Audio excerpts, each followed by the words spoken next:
back to Stickley Creations. In the last video, we talked about 5 marketing strategies that could help boost your KDP sales. Well, today I'm going to be talking about one that didn't work for me. So this one wasn't necessarily up on the list from last time. It kind of was. So today's pretty much going to be a bit of a story time. So let's just jump right into it. So marketing my second book, I had decided that I was going to be sending some friends and relatives. Relatives can't necessarily do so much because there are restrictions to Amazon reviews, in case you guys didn't know. So my plan was to pretty much send a bulk email to some people that had purchased my first book.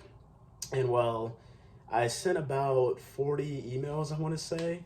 And my plan was, okay, I'm going to get 40 reviews within the first 2 weeks of publishing the second book, right? Well, that didn't exactly go to plan. Right now, I believe I'm sitting at like 15 reviews up on Amazon. So what I did was I looked to see through my comments on one of the posts that I did for my first book. I was able to see who was engaged with my post. And I basically selected some of them to send this email out to. It was pretty much something along the lines of, hey, thank you for your support with the last book. I would love to send you a PDF copy of my new book that's coming out in December. If you agree to this, you're going to be getting the PDF copy. And in exchange, I would love for you to leave an honest review, 1 star, 5 star, it doesn't really matter. I just would like to get some more reviews so I could push my book a bit more to some children and essentially just, the public.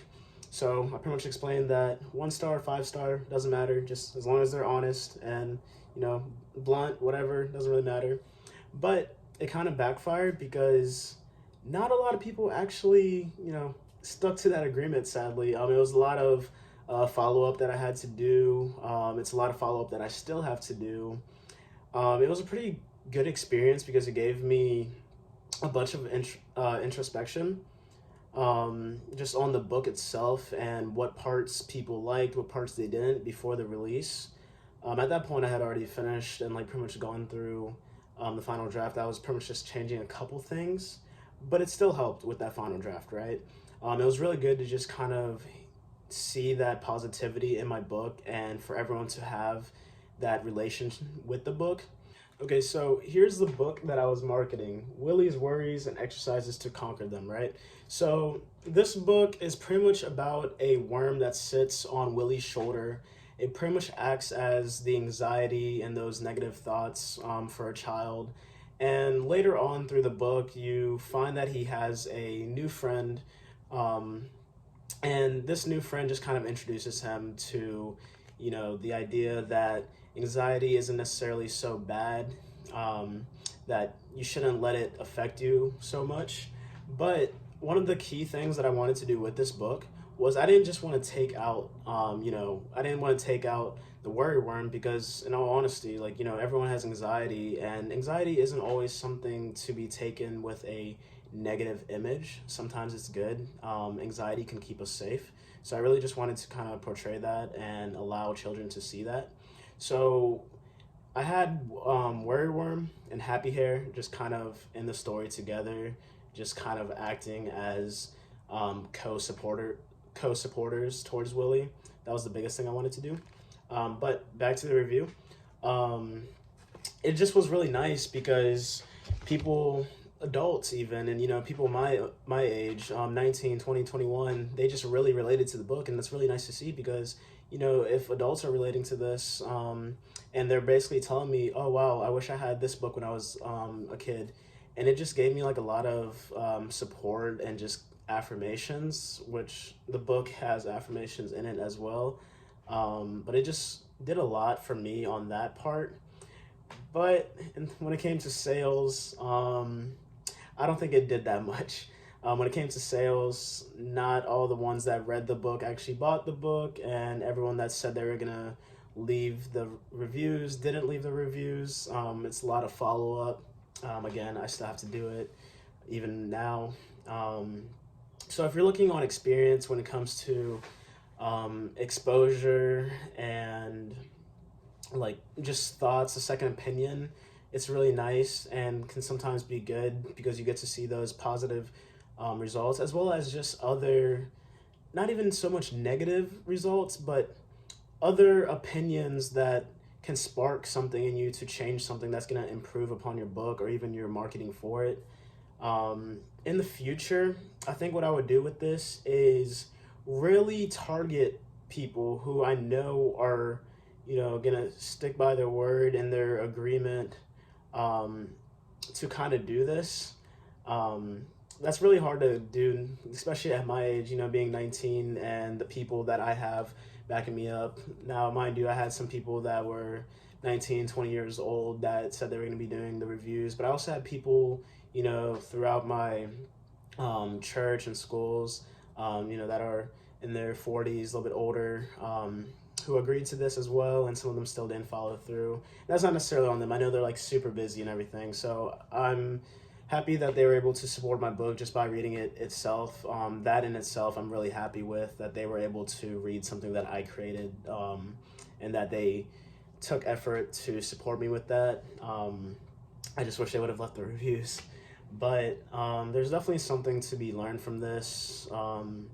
My advice for you that I would take is to please look at a platform that allows you guys to do your mail listing. You guys can use, I believe, MailChimp or something like that. But it's just going to help you guys market it a lot better. It's going to be more organized rather than doing it through your email, copying and pasting the subject, just the email itself, and just keeping track of that through a tab. If you guys use a proper platform, it's going to help you out a lot. It's going to build that mail listing, so it's going to help you guys keep track of it, and essentially it's just going to be more organized. Keep in mind, when you guys are sending out these emails, the emails can be detected as spam sometimes if you're doing too many, so please be mindful. Please let people know your intentions behind their subscription to these emails, as well as giving them an easy way out, an easy way to unsubscribe if it's something that they no longer feel the need to be subscribed to. This is going to create a much higher return on your investment, your time, and it's going to bring back people that truly want to read your work. It's also just gonna help you not get flagged by the emails and the spam. So yeah, that's pretty much my experience with it.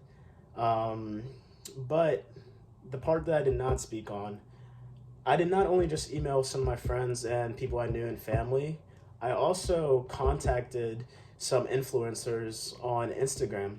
That helped me a lot, in all honesty. Again, they were supposed to be leaving reviews as well, but the ones that I was sending text messages to or DMs to, they actually had children within their own homes, which is really nice. And some of these accounts were not only authors, but some of these accounts were accounts that were pretty much adult ran, but it was towards their kids. So these kids were testing products, these kids were taking photos, and it was just kind of a certain niche, So it was really nice to see the results from that too, because I was able to hear the expressions of the kids from the parents, and I can show you guys a couple of those reviews that I had gotten back, but that was just really nice in itself. And the ones that did try to help me with this journey, they were able to post me on their stories. Some of them even tagged me in a post, and some of these people had a following of 20,000, 35,000. One of them even had 60,000, right? And all of this by just me sending a message, just taking that risk of sending a simple message. And it was really nice to see that they really wanted to opt into that, right? But keep in mind, like, even just the following itself, sometimes that 60K follower, they don't get as much engagement as that person who has 13K, right? So numbers can sometimes lie. Genuinely, they can sometimes lie, right? So keep that in mind. Don't just target people that have high numbers. Try to reach someone that's a little bit more personable towards your niche, someone that you want to review your book, putting information out there for you, just kind of acting as your free ambassador, more or less, right?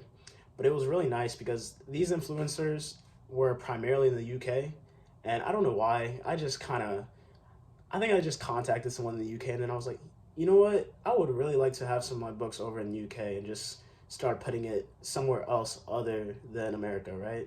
So I just kind of stuck to that UK trend of finding influencers, and it was a great experience, like, in all honesty. While the strategy itself had some failures, it also had like some great benefits, and some of those, I truly don't regret my intentions and just doing it alone, because you're always going to have externalities that are produced that are good, that you don't necessarily know about when you're first doing it, but that's why they're externalities. You don't necessarily know that they're going to happen, right?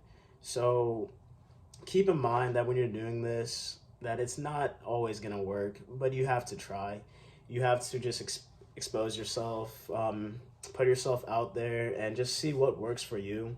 For me, both books I've written have been children's books, so this could work better for you if it's a young adult's novel, something geared towards tutorial, information, research, I don't know. But it could work better for you, right? This was just my own personal experience with it, and some things that I learned about using this strategy and what I would do moving forward, right? So moving forward, I don't think I could do this again, and knowing that not everyone is accountable, not everyone has that time, not everyone is just true to their word as to what they're going to do. But you also can't just pin that on them, right? They have other things going on, and let's say most of us here are beginners, so you already know it's going to take time before you establish yourself as an author. You guys just have to continue to trust the process, that you're going in the direction that you need to go, that you need to get to have that success that you deem as success, right? It's not going to be someone else's success. It's going to be what you deem as success, what you want for yourself as an author, what you want for yourself in terms of income, lifestyle, just everything, right? So that was my own personal experience. I'm definitely going to keep updating you guys on some stories like this. I want to try to make it as transparent as it can.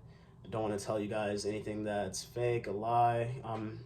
I want to share with you guys my own personal experiences, so you have something to back it up with and compare to, right?